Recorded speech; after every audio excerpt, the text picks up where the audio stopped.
मिलेगा। फिर एक गाथा और कह रहे हैं कि ये बात तो ठीक है कि किसकी भैया वृत्ति करना, क्यों करना, कैसी भावना से करना, विधि इत्यादि कैसी होना, ये तो बता दी, लेकिन इतनी ही भैया वृत्ति नहीं है। व्यापत्ति व्यपनोदः पदयोः संवाहनम च गुण रागात भैया वृत्यम शिक्षा व्रतानि चत्वारि शिष्ठानि। ऐसा भी समंतभद्राचार्य महाराज कह रहे हैं। दे देना इतना ही नहीं है, दानम भैया वृत्यम, दान देना ही भैया वृत्त है, एक अर्थ ये बता दिया। फिर कहते व्यापत्ति व्यपनोदा, व्यापत्ति इति को अर्था विपत्ति। व्यापत्ति के मायने हैं दुख आ जाने पर। दुख आ गया मान लो किसी साधर्मी पर, चतुर्विध संग, मुनि, आरिका, शावक, शाविका, इन पर कोई दुख आ जावे तो व्यापत्ति व्यपनोदा है। उस दुख को दूर करने के लिए पदयोः संवाहनम चा, अगर पैर इत्यादि भी दबाना हो तो भी वो भी शामिल है। और क्यों क्यों करना ऐसा? गुण रागात, मुझे उनके गुणों से अनुराग है इसलिए। नहीं तो अपने और भी लोगों के पैर दबाते हैं, वो तो मालिश करने वाले तो जिस चाहे के दबाते हैं, नहीं, उनका तो पेशा ही है वो। लेकिन अपन क्यों आ रहे हैं? अच्छा, क्या महाराज जी को इतने पैर में दर्द है क्या? कहीं चल करके आए हैं क्या 100-200 किलोमीटर? नहीं, वो तो बैठे ही बैठे रहते हैं, उनको चलना ही फिरना नहीं, फिर भी क्यों पैर दबा रहे हैं? गुण रागात, मेरा उनके गुणों के प्रति अनुराग है। क्या करूं, लाओ तो महाराज थोड़ा पैर ही दबा देवें धीरे धीरे, जैसे आप, और थोड़ी देर बैठने, उस बहाने आपको छूने का अवसर मिल जाएगा, भगवान के स्पर्श करने का अवसर मिलता है अभिषेक के समय, वही भगवान की सेवा है। और मुनि जनों की सेवा का अवसर भैया वृत्ति में मिलता, वही उनके निकट आने का अवसर है। माँ लोगों के लिए जब पूजा करते हैं भगवान के निकट बैठ करके तब, और जब आहार देते हैं तब निकट आने का अवसर मिलता। और पुरुष वर्ग के लिए तो साक्षात भगवान को स्पर्श करने और मुनि जनों को भी पैर इत्यादि दबाकर अपने परिणाम निर्मल करने का अवसर मिलता है। गदगद हो जाता है मन, अगर गुणों के प्रति अनुराग है तो। और अगर बेगार टाल रहे हैं तो बिल्कुल अलग बात है। अगर मन में कोई वैसी भावना है तो आनंद आएगा ही नहीं। जैसी भावना होगी उस तरह। इसलिए आचार्यों ने लिखा कि पैर इत्यादि भी दबाओ तो इस दृष्टि से नहीं कि मुझे कुछ मिल जाएगा, मुझे तो इनके गुणों से अनुराग है इसलिए मुझे सेवा करनी। ये दोनों चीजें इसमें शामिल हैं, ये आचार्य भगवंतों ने। और उसमें विशेष रूप से जो लिखा कि व्यापत्ति मतलब एक और अर्थ दिया है कि रोग जनित कोई पीड़ा इत्यादि हो जाए उस अवस्था में भी, और सामान्य रूप से भी, दोनों स्थितियों में। अब थोड़ा सा देखते हैं कि ये जो 4 प्रकार के दान की प्रक्रिया कही गई है, जिसको भैया वृत्ति माना गया है, वो किस तरह की है उसके बारे में भी थोड़ा। फिर अभी तो ये चलेगा अभी, क्योंकि श्रावक के गुण और फिर नवदा भक्ति, विधि, द्रव्य, ये सारी चीजें अपन एक बार डिस्कशन करेंगे कि एग्जैक्टली है क्या। जो प्रचलित है वो तो ठीक है, लेकिन आचार्यों ने किस तरह की चीजें लिखी थी, क्या हम उसमें जो कर रहे हैं उसमें और बढ़िया कर सकते हैं और उससे ज्यादा लाभ ले सकते हैं। हमको बहुत आश्चर्य होता कई बार कि देखो तो एक व्यक्ति भोजन कर रहा है, 1000 आदमी देख रहे, बताओ दूसरे के भोजन देखने में धर्म ध्यान है क्या? लेकिन आचार्यों ने ऐसी प्रक्रिया रखी है, इसके मायने कुछ तो बात है।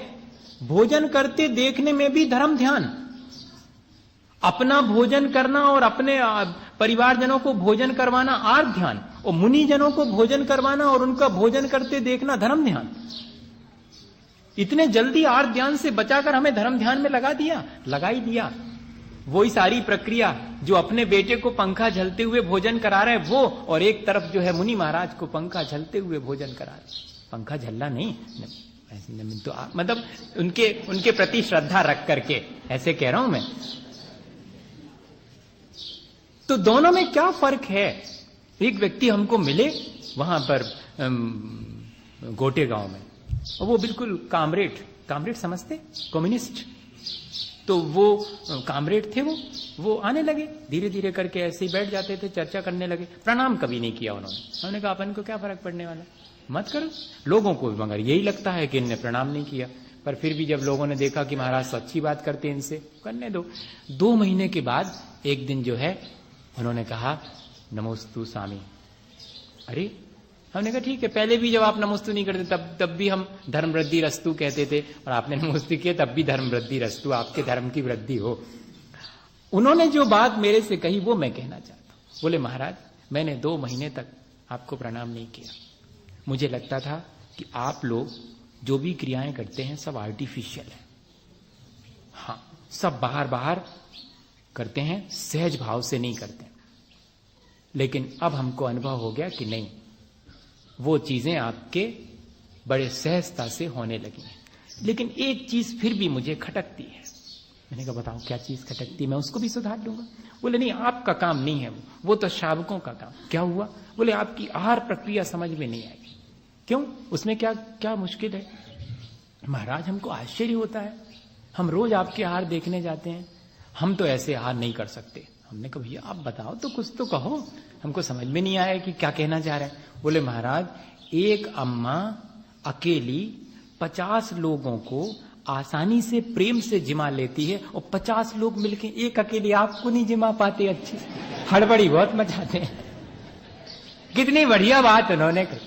वे सब लोग एक दूसरे को धक्का मुक्की ना करके आर ध्यान ना करें, और धर्म ध्यान करने के लिए अगर चाहें तो उसी प्रक्रिया से धर्म ध्यान हो सकता है।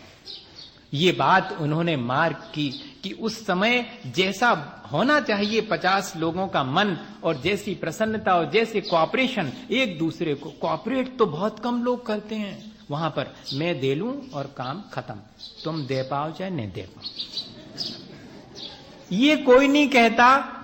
ये आओ, ये तो आज ही आए हैं, पहले दिन, मैंने तो कल भी दिया था, आओ पहले तुम दो, पहले हम देंगे और ग्रास देंगे।